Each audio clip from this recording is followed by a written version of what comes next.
High friends, welcome to my channel short time explorer Arabinda. আর আমি অরবিন্দ নিয়ে এসেছি আজকের দার্জিলিংয়ের অফবিট প্লেস ভলিউম 2।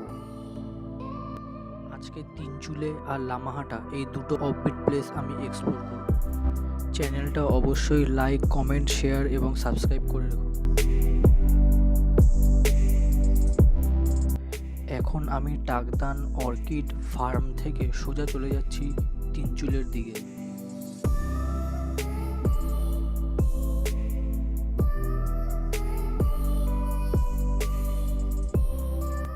রাস্তার দুপাশে এতটাই ঘন জঙ্গল যে সূর্যের আলো এখানে খুব কমই এসে পৌঁছাচ্ছে।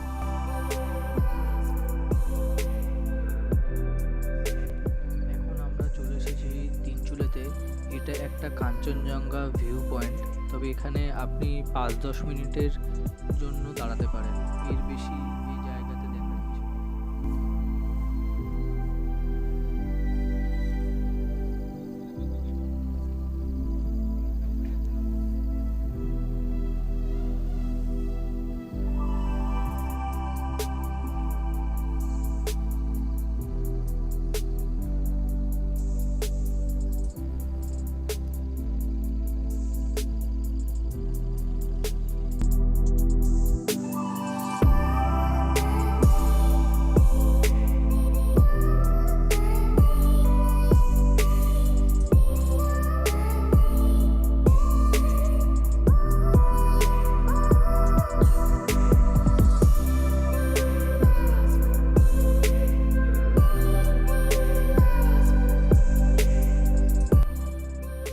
তিনচুলের থেকে এখন আমরা চলে যাচ্ছি সোজা লামাটার দিকে।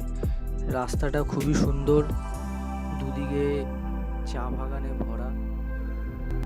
আশা করি এই রাস্তা দিয়ে যেতে প্রায় সবারই ভালোই লাগবে, যারা প্রকৃতি ভালোবাসে, গাছপালা ভালোবাসে, পাহাড় ভালোবাসে।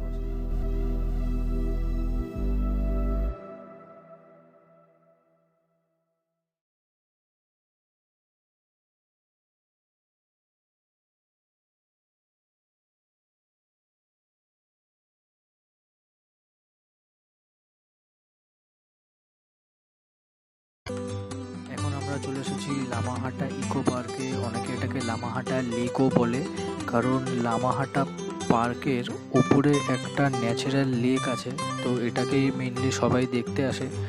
তবে লেকের উপরে উঠতে গেলে অনেকটা কষ্ট করে উঠতে হবে, কারণ রাস্তা খুবই সরু। আর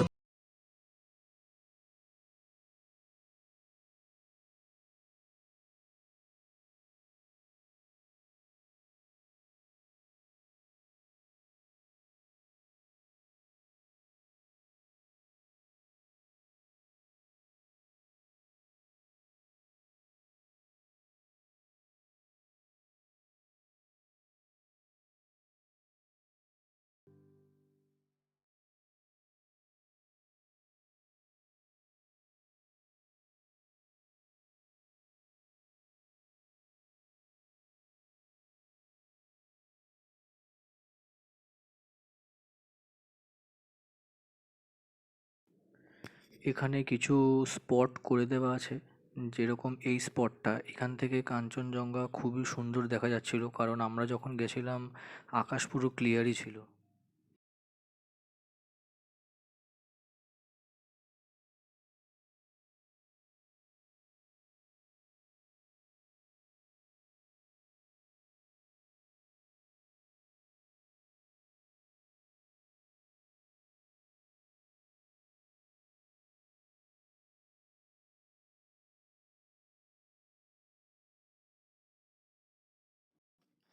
এখন আমি আস্তে আস্তে ওপরের দিকে উঠে যাচ্ছি লেকটাকে এক্সপ্লোর করব বলে।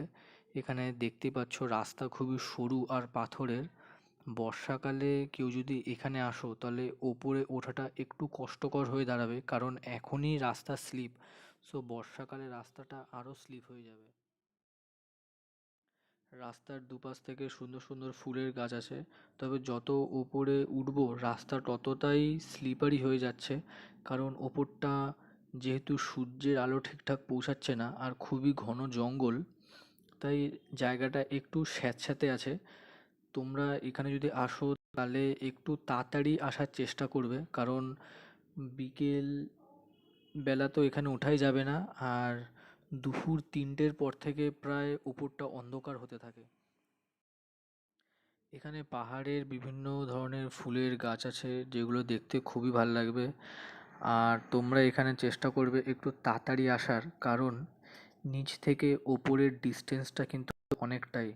আর এখানে সেরকম বসার জায়গা নেই, জাস্ট কিছুটাই বসার জায়গা আছে, ছোট ছোট ক্যাম্প করা। তারপর থেকে কিন্তু আর বসার জায়গা নেই। তো রেস্ট নেওয়ার সেরকম একটা চান্স পাবে না এখানে। চেষ্টা করবে জলের বোতল ক্যারি করা, কারণ উঠতে সেরকম একটা কষ্ট হয় না, কিন্তু নামার সময় খুবই কষ্ট হয়। তো দেখতেই পাচ্ছ যে রাস্তা আস্তে আস্তে শুরু হয়ে যাচ্ছে। এর থেকেও রাস্তা আরও শুরু হবে এবং আরও অন্ধকার হয়ে যাবে। তো দেখতে থাকো আমার এই ভিডিও।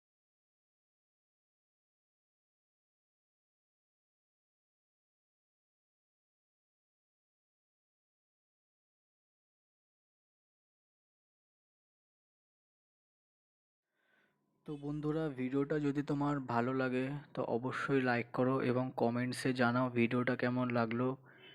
আর যদি তোমরা অন্য কাউকে ভিডিওটা দেখাতে চাও তাহলে ভিডিওটা শেয়ার করো। আর অবশ্যই চ্যানেলটা সাবস্ক্রাইব করে রাখো, কারণ এরপর আমি আরও কিছু অফবিট প্লেস দেখাবো দার্জিলিংয়ের। আর এছাড়া আমি অনেক জায়গা এক্সপ্লোর করব শর্ট টাইমে। তো তোমরা যদি চ্যানেলটা সাবস্ক্রাইব করে বেল আইকনটা প্রেস করে রাখো, সো অটোমেটিক নোটিফিকেশানগুলো তোমরা পেয়ে যাবে। যদি ফেসবুকে আমাকে ফলো করতে চাও বা আমার ভিডিও দেখতে চাও, তাহলে অবশ্যই ফেসবুকের সার্চ অপশানে গিয়ে টাইপ করে ফেলো শর্ট টাইম এক্সপ্লোরার অরবিন্দ।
প্রায় লেকের কাছাকাছি চলে এসেছি। এখান থেকে লেকের ডিস্টেন্স বেশি একটা না।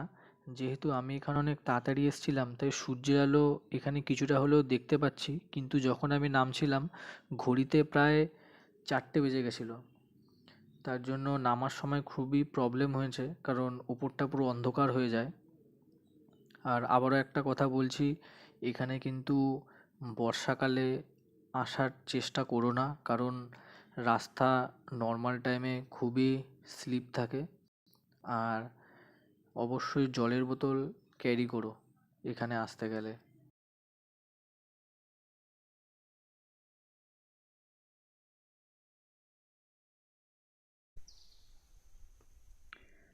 এখন আমরা মেন লেকে চলে এসেছি। লেকটা এর পাশেই আছে। মেনলি এখানে সবাই আসে এই লেকটাই দেখার জন্য, কারণ ন্যাচারালি এত সুন্দর একটা লেক পাহাড়ের এতটা উঁচুতে হলো কী করে, সেটাই একটা বড় প্রশ্ন। পরিবেশটা খুবই ভালো, খুবই শান্ত, এখানে সবারই ভাল লাগবে। এই যে দেখতেই পাচ্ছ লেকটা, এই লেকের পাশে বসার জায়গা আছে। তো কেউ যদি চাও এখানে বসে কিছুক্ষণ রেস্ট নিয়ে আবার নিচে নামতে যেতে পারো।